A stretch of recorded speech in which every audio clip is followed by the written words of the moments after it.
G'day guys and welcome to another YouTube lesson.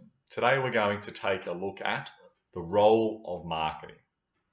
Now this is the last business function that we'll be looking at our school. Just a reminder that we took a look at HR, finance, operations, and for us our final one is marketing. Now we're looking at the role, the job of marketing. What is it there to do? And we'll look at the first three syllabus dot points in terms of marketing. The first one is the strategic, the long-term role of marketing goods and services. The second dot point we'll be taking a look at is interdependence with other key business functions. I shouldn't have to really teach you that because we've looked at it with the other business functions and it should therefore be redundant. But it's my job, I have to make sure I go through this again, but you should already know how they all work together, because we've already looked at how marketing works with each of them when we addressed each other business function or the other business functions. We'll also look at the third and last dot point today, which is the production, selling, and marketing approaches. Now, role of marketing. What is marketing there to do? What is its job? What is its key function? Marketing is the process of developing products and implementing a series of strategies aimed at correctly promoting, pricing, and distributing the product to a core group of customers. Marketing is not just about selling the good or the service. It's also not just about the correct pricing. It includes the design of the product and the distribution of the product. So it's that marketing mix that needs to be looked at. A lot of kids just think it's about the advertising or the selling of a product. By now, I hope you realize it's certainly not. Now, the strategic role of marketing. Remember the time frames. We look at that short term, the medium term, and the long term time frame. The short term is less than 1 year, and that's called the operational time frame, not to be confused with the topic operations. Then we look at the time frame that is between 1 and 3 years, which is the tactical time frame. And what will the marketing team look at between 1 and 3 years? Then we look at what the syllabus dot point says, the strategic role of marketing goods and services. What is the marketing team looking at doing in the longer term, the 3+ years, and so on? Now, in terms of the strategic role of marketing, the main goal or job of the marketing team is to increase the business's market share. That's its key strategic goal, the strategic role of marketing. There are 4 avenues, 4 ways in which that can happen. That is to provide greater choice, to increase a business's standard of living and customers' standard of living, to provide greater employment, therefore better coin and wealth. That can lead to more sales and greater market share. And finally, better brand awareness. And therefore, you'll have a greater market share. More people know about your product, then you're going to have greater sales and greater market share. Now, if we take a look at the first thing, this is its main goal, the main role, long-term role or job of marketing.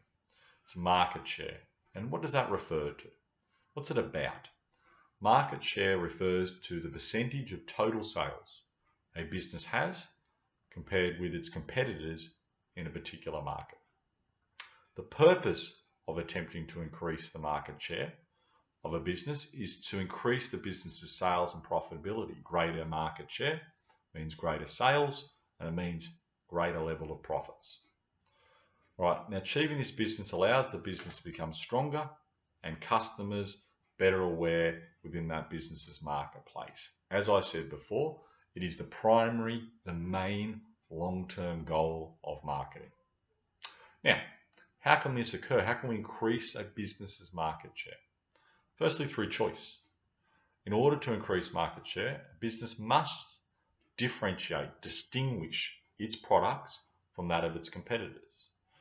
By giving a customer greater choice of a business's products, then the business generally will sell more products. Example, you've got just an iPhone, But wait, I'm Apple, I'm going to also sell an iPad. Already, some customers will purchase both of these items, whereas before they would just have had one iPhone. Greater choice, greater sales, and greater market share. Now, the second of these avenues, these ways to be able to achieve greater market share is through standard of living. All right. In order to increase market share, a business needs to develop and market products that meet the customer's wants and desires. The business therefore creates and markets new products that will enhance their customers' lifestyles and therefore improve their standard of living. I'll give you an example. Apple created the iPhone. This met the want element and led to improvement in customer standard of living. Another good example is in terms of cooling devices. I used to have fans back in the day. That was all you had. All right, but now we have air conditioning. So I don't know who the first business was that designed and developed air conditioning, but what they did to increase their market share sales of cooling agents like fans was to come up with an air conditioning unit. This has improved my standard of living, my lifestyle, because I purchased one of these and therefore increased my standard of living, but by doing that, more was sold and improved the market share of that particular business. It'd be nice to have some air conditioning in all of our classrooms. That's not to happen yet in my room, but maybe one day. All right, employment. This is a harder one to sort of link back to market share, but it's one you need to mention. In order to increase market share, a business will need to employ and train its marketing staff to come up with new and fresh ideas. Therefore, the strategic role of marketing is to hire and train staff to increase sales, and doing so, therefore, increase market share. But in return, it is those very workers who will earn a wage. Those very workers who are employed by a business will purchase more of a business's products. More of the business's products are sold, that market share will increase as well. So by providing employment to workers, you'll hopefully increase your market share in two ways. One is those workers generate better advertising campaigns, better pricing strategies, improve distribution, and therefore improve market share. But also they will have an income to purchase more of your products. Last avenue for improved market share is brand awareness. In order for a business to increase their market share, the business will need to create greater brand awareness. They will need to better position the product in the mind of the consumer. So I'm Pepsi, and I'm probably positioned or ranked second in the mind of most consumers. The role of the marketing team in the long term is to improve that brand awareness so that when a customer is asked, you want a cola?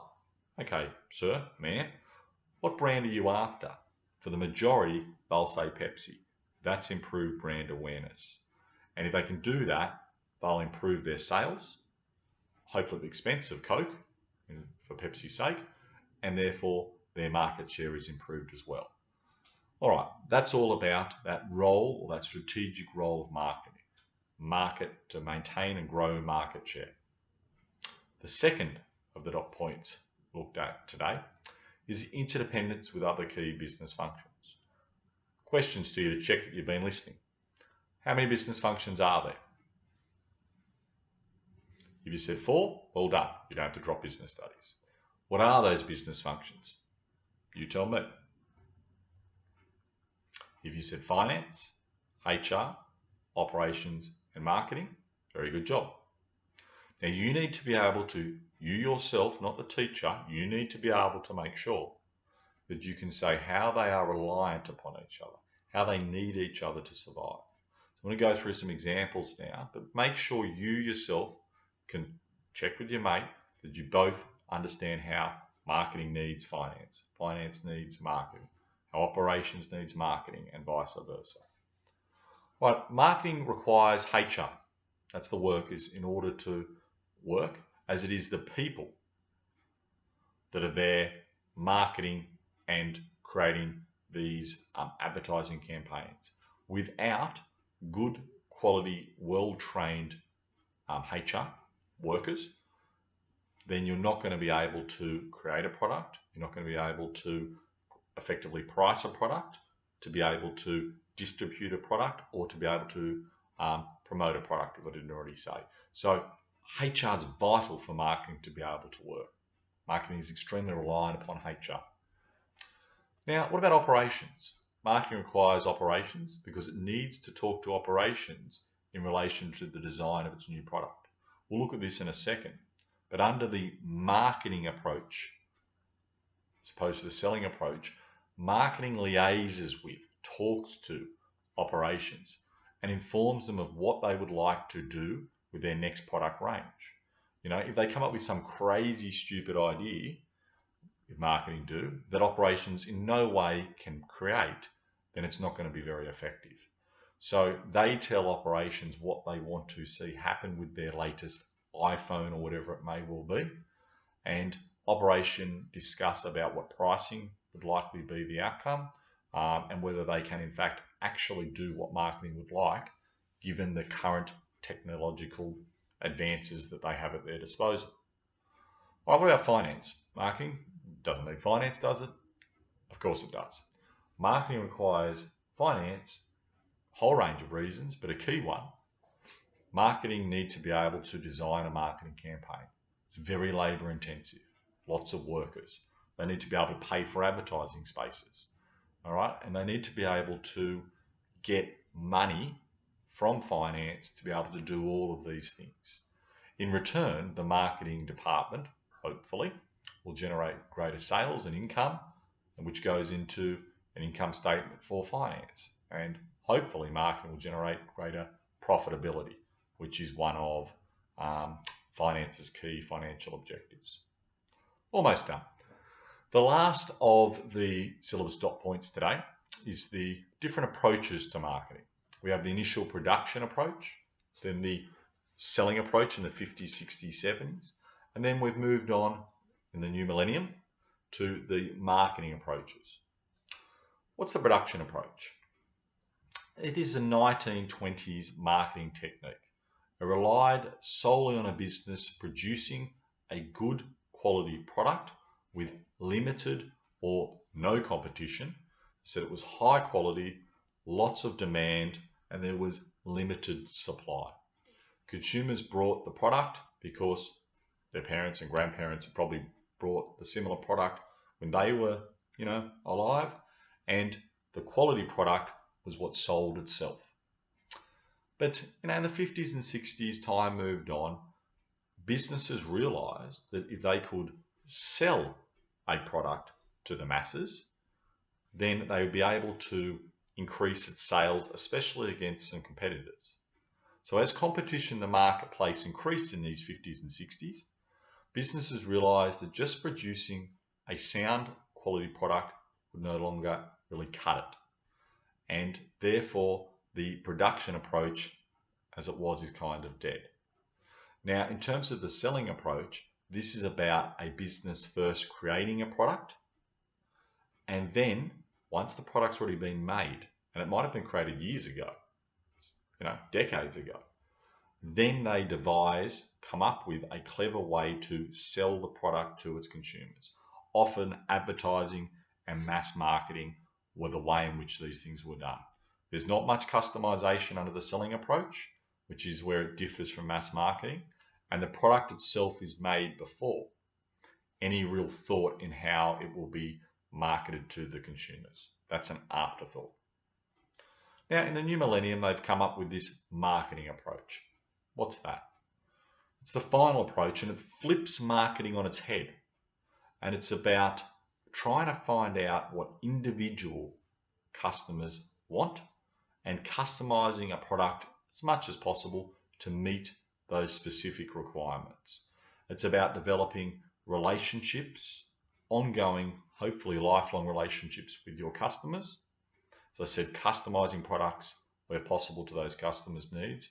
But the biggest difference between the marketing approach and the selling approach is that the marketing approach is about coming up with the products that a business would like first off through market research and finding out what a business's customers are interested in. Then this is where the interdependence comes into play.